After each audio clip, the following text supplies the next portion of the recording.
계속되는 교통사 손해배상에 있어서 보험사 의료자문제도에 대한 부분을 여러 번에 걸쳐서 다뤄봤습니다. 보험사 의료자문제도의 문제점에 대해서 또 다시 이슈화 되는 문제가 생겼습니다. 의료자문제도 보험금 지급을 하는 데 있어서 보험사 입장에서는 객관성, 공정성 확보하기 위한 어떤 내용으로 해서 필요는 하지만은 보험계약자는 피해자에게 불이익을 초래하는 것이 현실적인 문제이기 때문에 계속돼서 사회 이슈화 되는 것 같습니다. 보험사 의료 자문 제도의 원래 도입 취지는 사고로 인한 피해자, 계약자, 보험 가입자들이 실질적으로 그 피해를 부풀려서 보험금 지급에 악영향을 미치는 이런 문제를 고려해서 보험사 자문위 제도가 사실 도입되게 됐습니다. 교통사고 분야에서도 마찬가지입니다. 예를 들어서 장애보상금을 지급하는 경우에 있어서 또는 사망보험을 지급하는 데 있어서 객관적인 보험금 산정을 하기 위해서는 장애에 대한 장애 진단이 확정돼야 됩니다. 어느 정도에 대한 장애가 확정이 돼야지만이 손해액 산정이 되는데 실제적으로 치료한 그 병원의 주치의 진단을 가지고 평가하는 것이 객관적일 수도 있는데 보험사 입장에서는 피해자의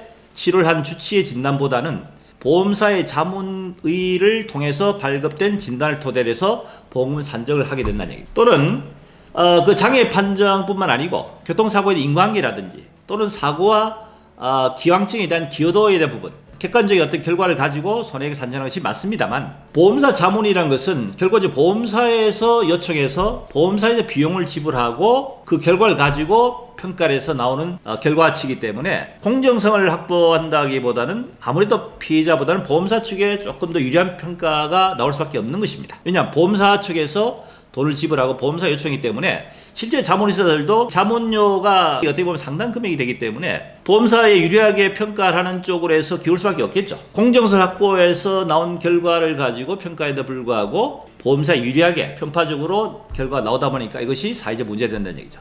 더 중요한 문제는 이 자문의 평가가 환자를 직접 보고 평가하는 것이 아니라 피해자의 치료 의료적 자료만 가지고 평가를 하다 보니까 정확한 평가에 대한 내용에 대한 부분이 소홀해질 수가 있다는 이야기입니다. 자, 이런 부분에 가지고 사실 문제가 됐었죠. 이제 손해배상 실무에 있어서도 상당히 지금 문제가 많이 발생하고 개선할 수 있는 방안을 계속 찾았었는데 아직까지는 뚜렷한 개선 방안을 찾지 못한 상태에서 최근에 의료자문제도의 문제점이 다시 이슈화됐습니다. 보험사 입장에서는 의료자문제도를 개선할 수 있는 방안, 의료자문제도를 그대로 계속 유지할 것이냐 아니면 다른 방안을 강구할 것이냐에 대한 부분에 대해서 계속 내부적인 연구와 공론이 이루어지고 있는데 그 중에 하나가 치료했던 그 환자의 주치의 진단, 환자에 대해 정확한 상태를 파악하고 정확하게 평가할 수 있는 것은 치료했던 주치의가 제일 정확하겠죠. 이 주치의 진단을 기초로 해서 손해액을 평가할 수 있는 장애 진단을 발급해서 활용하는 것이 어떻겠냐 하는 쪽으로 이야기가 지금 진행되고 있는 것 같습니다. 오늘은 일반적인 손해배상뿐만 아니고 보험금 지급 또는 교통사고에 있어서도 보험사 자문위 제도의 문제점 최근에 또 이슈가 된 부분이기 때문에 한번 다뤄보게 됐습니다. 앞으로도 이슈가 된 문제들 유연해서 다뤄보도록 시간을 갖도록 하겠습니다. 도움이 됐으면 구독, 좋아요 부탁드립니다.